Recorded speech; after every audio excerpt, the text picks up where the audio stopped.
여러분 평안한 한 주 보내고 계신가요? 어느덧 사순절 5째 주간을 지나고 있습니다. 이제 돌아오는 주일이면 예수님께서 예루살렘에 입성하셨던 종려 주일을 맞이하고 또 고난 주간으로 접어들게 됩니다. 이번에 목요 영상 예배를 통해 5번에 걸쳐서 예수님께서 걸으셨던 하나님 나라의 길을 묵상하면서 광야의 길에서 긍휼과 확신의 길을 지나 죽음과 생명의 길 위에 서신 예수님을 묵상했고, 오늘은 마지막 시간으로 역설의 길 위에 서신 예수님을 묵상하려고 합니다. 여러분 혹시 드라마나 영화를 좋아하시나요?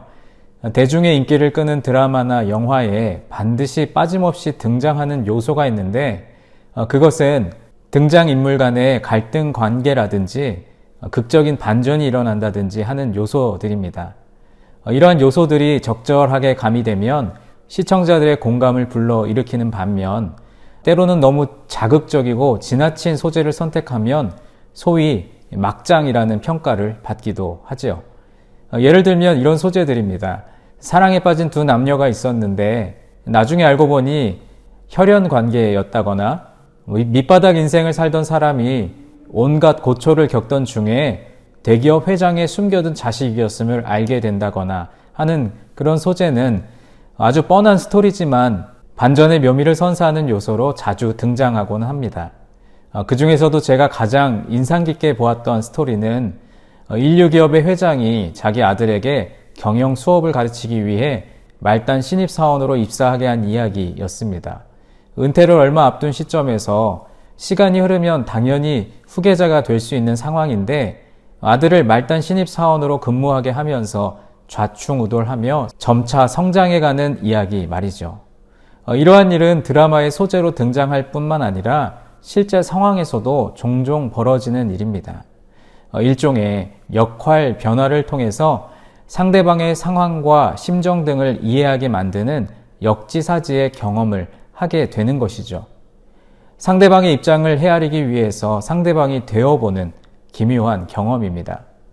굳이 그러지 않아도 되는데 일부러 자처하는 것이죠. 이런 스토리를 보다 보면 자연스럽게 빌립보서 2장에서 바울이 소개한 그리스도 예수에 관한 말씀이 떠오릅니다. 빌립보서 2장은 흔히 그리스도의 찬가라고 불리는 찬송시입니다. 바울은 그리스도의 찬송시를 통해 빌립보 교회 성도들에게 십자가가 상징하는 그리스도의 겸손과 희생을 본받으라고 권면했습니다. 1세기 빌립보 교회 회중이 예배 때 함께 불렀던 이 찬송시는 오늘도 여전히 복음이 배척당하고 기독교인들이 비난받는 시대에 우리가 살아내야 할 신앙의 모습이 무엇인지 보여줍니다. 이제 사순절의 후반을 향해 가고 있는 이때 목요 영상 예배를 통해 예수님께서 걸어가신 하나님 나라의 길을 묵상하면서 오늘 역설의 길 위에 서신 예수님을 통해 그리스도의 십자가 사랑을 마음에 깊이 새기는 시간이 되기를 소망합니다.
여러분, 기독교는 역설의 종교입니다.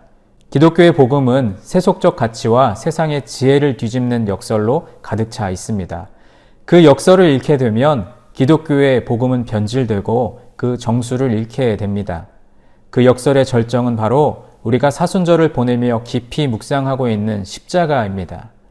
사실 십자가는 당대의 최악의 고문도구로서 사람들에게 끔찍한 공포 자체요, 잔인한 도구였습니다.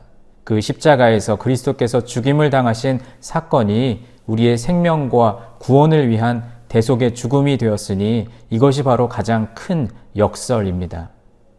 바울은 빌립보서 2장 6절로 7절에서 이 역설을 이렇게 소개하고 있습니다. 근본적으로 하나님의 본체이시지만 하나님과 동등됨을 취할 것으로 여기지 아니하시고 오히려 자기를 비워 종의 형체를 가지사 사람들과 같이 되신 예수 그리스도의 마음을 본받으라고 권면합니다. 하나님의 형상을 이미 지니고 계신 예수 그리스도께서 그 높은 신분에서 스스로 내려와 섬기는 자가 되셨고 결국 하나님의 뜻에 따라 십자가에 죽기까지 순종하셨다는 것보다 더 큰 반전과 역설이 어디 있겠습니까? 이것이 바로 역지사지의 출발점이며 죄 많은 인간들을 구원하기 위한 그리스도의 사랑과 헌신의 시작점이었습니다. 인간을 이해하기 위해 참 신이신 분께서 인간의 몸을 입으신 것입니다. 우리도 이러한 그리스도의 사랑과 헌신을 본받아야 합니다. 특히 7절에서 그리스도는 종의 형체를 가지사 사람들과 같이 되심으로써 자기를 비우셨습니다. 그리스도는 능력의 자리에 편안하게 머물러 계실 권리가 있으셨지만 죄 많은 인류를 위해 연약함의 자리로 내려가셨습니다. 고린도후서 8장 9절 말씀을 보면 우리 주 예수 그리스도의 은혜를 너희가 알거니와 부요하신 이로써 너희를 위하여 가난하게 되심은 그의 가난함으로 말미암아 너희를 부요하게 하려 하심이라 라고 말씀합니다. 이 비움은 그리스도가 자신의 참된 신성의 일부를 포기하시는 것이 아니라 전부를 포기하시고 인간이 되신 것으로 이루어졌습니다. 이처럼 자기 비움은 동등됨을 포기하는 것에서부터 출발합니다. 자기 비움은 나의 직위에서 사용할 수 있는 힘과 권세를 내려놓는 것입니다. 예수님의 위대한 능력은 자기를 비움에서부터 시작되었습니다. 진정한 능력은 남용이 아니라 절제에 있습니다. 어리석은 사람일수록 낮아진 사람, 또 겸손한 사람을 무시합니다. 그런 사람은 겸손한 척 위장하기를 좋아하고 주위 사람들의 이익보다는 자신의 이익을 취하는 데 발 빠릅니다. 예수님의 비움은 위장된 겸손이 아니라 실제로 모든 것을 포기하셨습니다. 주님께서 사랑하시는 여러분, 우리가 비울 때 하나님은 채우십니다. 비우는 사람이 채워짐을 경험할 수 있습니다. 하지만 스스로 채우고 있는 사람은 결코 주님의 채우심을 경험할 수 없습니다. 우리가 스스로 높일 때 하나님은 낮추시지만 우리가 스스로 낮출 때 하나님은 비로소 우리를 높여주십니다. 하나님의 아들이신 예수님께서 천상의 영광을 버리고 인간 존재의 비천한 처지로 내려오셔서 십자가의 죽음이라는 극한의 낮은 자리에 이르기까지 우리를 사랑하셨습니다. 그리스도께서는 스스로 피조물로서 인간 존재의 한계를 스스로 취하시고 인간의 간고와 죽음 아래에서의 종살이를 떠맡으심으로써 이기심과 죄와 죽음의 세력을 꺾으셨으며 만유의 지배자가 되셨습니다. 그리스도께서 걸으신 길은 그리스도인들의 삶의 근거, 힘, 그리고 모범이 되어야 합니다. 주님께서 사랑하시는 여러분, 우리 안에 이 마음과 이 태도를 품기를 소망합니다. 곧 그리스도 예수께서 보여주신 역지사지의 태도이고 공감하는 마음입니다.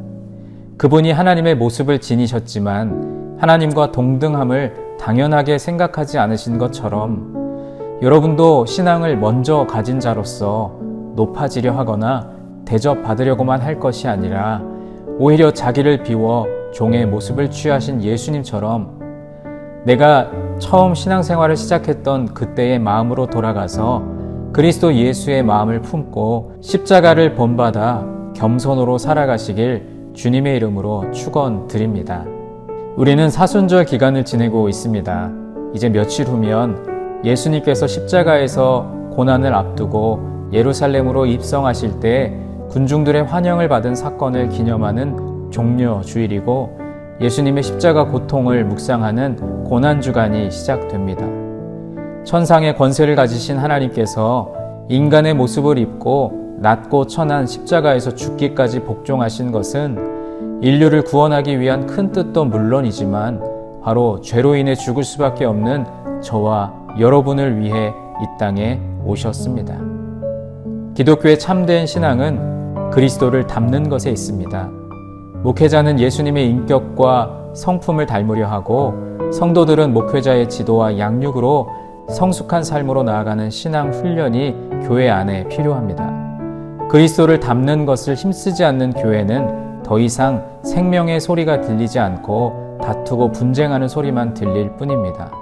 우리가 닮아가야 할 그리스도의 본은 예수께서 십자가 위에서 몸소 보여주신 겸손과 자기 희생적인 사랑입니다. 십자가가 빠진 신앙은 그리스도인의 참된 신앙이 아닙니다. 참된 신앙은 오직 그리스도를 본받아 그분의 인격과 가르침을 성도들이 기꺼이 닮으려 하고 서로의 유익을 위해 섬기게 하는 원동력이 십자가로 상징되는 자기 희생적인 삶에 있음을 고백하는 것입니다. 여러분 마음에 십자가를 본받아 이 마음을 품으시기 바랍니다. 죽기까지 우리를 사랑하신 그 사랑이 오늘 목요 영상 예배를 드리는 여러분 모두에게 임하셔서 여러분이 말씀을 끌어안고 십자가를 묵상하며 간구하는 기도의 제목들이 응답받는 역사가 일어날 줄 믿습니다. 이 시간 함께 역설의 길 위에 서신 예수님을 찬양하면서 몇 가지 기도 제목을 품고 기도하도록 하겠습니다.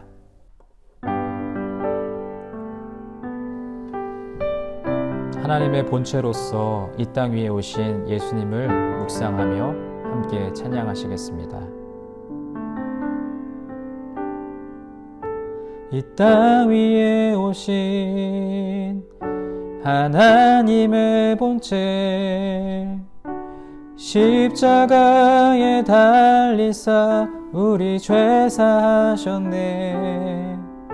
하나님이 그를 지극히 높여 모든 이름 위에 뛰어난 이름을 주사 우리 예수 이름 앞에 절하고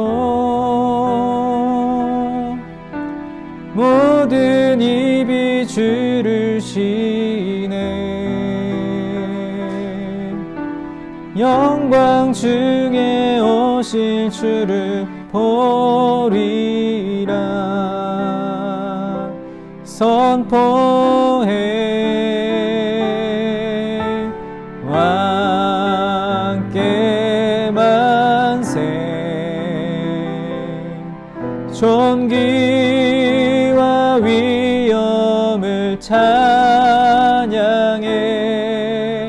왕의 왕께 만세.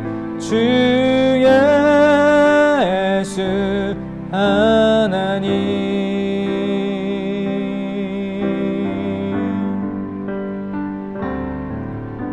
우리 고대 안에 주님 오실 그날 다시 사실 왕의 영광이 이 땅을 비추네.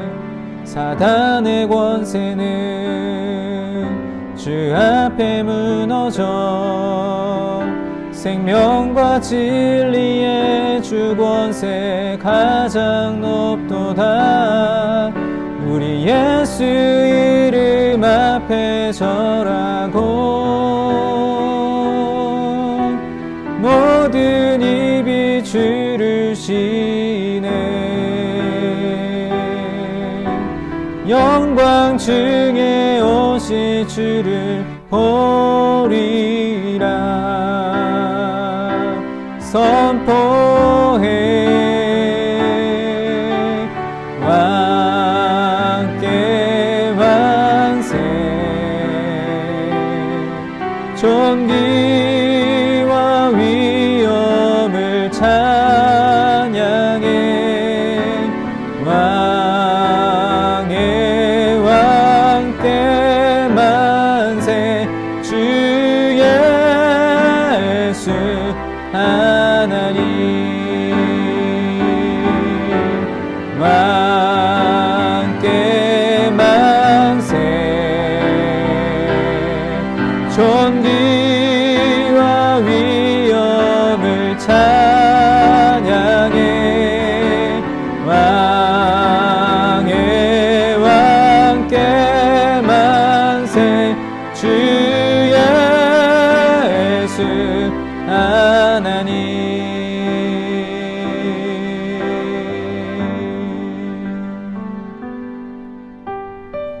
이 시간 우리가 찬양으로 고백한 것을 기억하며 우리 세 가지 기도의 제목을 품고 함께 기도하시겠습니다.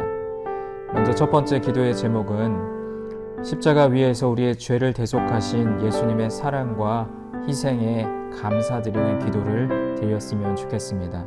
두 번째로는 예수 그리스도를 닮은 참된 신앙을 소유하기를 소망하며 기도했으면 좋겠고, 마지막 세 번째로는 이제 이번 주 토요일부터 또 다음 부활 주일까지 이어질 예수님의 마지막 9일이라는 주제의 특별 집회를 위해 담임 목사님을 위해서 우리 세 가지 기도의 제목을 붙들고 함께 기도의 자리로 나아가겠습니다.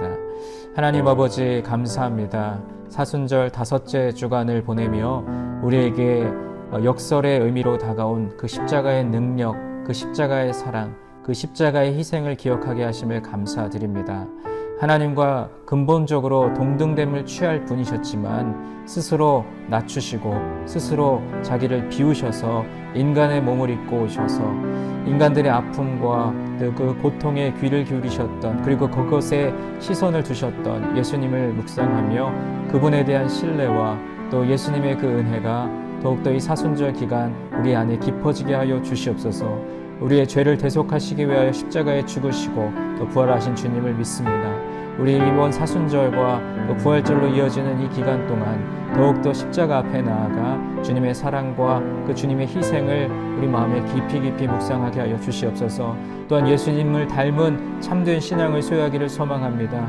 우리가 예수님의 인격과 또 예수님의 행하신 그 일들을 닮아가는 주님의 참된 제자가 되게 하여 주셔서 목회자에서 또 교우들에 이르기까지 하나님 우리 모두가 이번 사순절 기간을 통하여서 십자가로 더 가까이 나아가며 예수님을 더 깊이 묵상하는 우리 되게 하여 주시옵소서.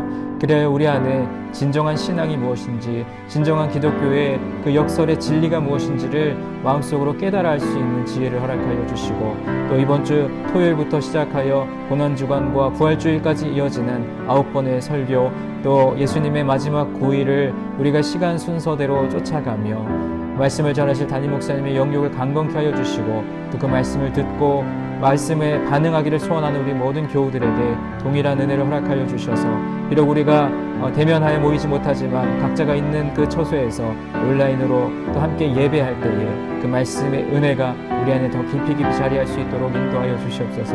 하나님, 이제 이번 주간 종료주일로 접어들어 또 고난주간을 지내고 또 부활주일로 이어지는 그 모든 여정 가운데 우리 주님께서 함께해 주시고, 또 하나님 더욱더 홀로 영광 받아주시며 우리가 기도하는 모든 제목들이 응답받는 축복을 허락하여 주시옵소서. 오늘도 이 저녁 여러 가지 기도의 제목을 품고 주님 전에 나왔사오니 하나님, 우리가 기도하는 모든 것들 주님께서 들으시고 응답하여 주시며 또 각자의 그 기도의 제목, 그 세밀한 그 기도의 제목도 주님께서 응답하여 주시옵소서. 우리의 기도를 들으시는 주님을 찬양합니다.